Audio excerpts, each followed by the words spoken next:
Gayanin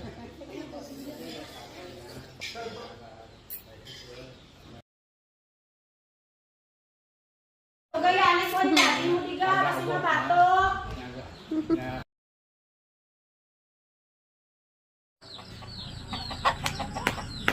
Baduwa, lip and right ang chick sang ano sang roster ho.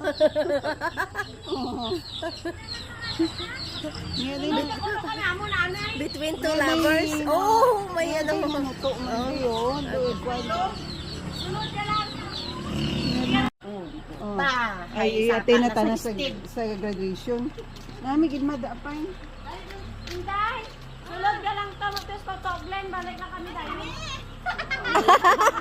See you and welcome to Philippines! Hi, mabuhay! I'm the beautiful cousin of Mary Lord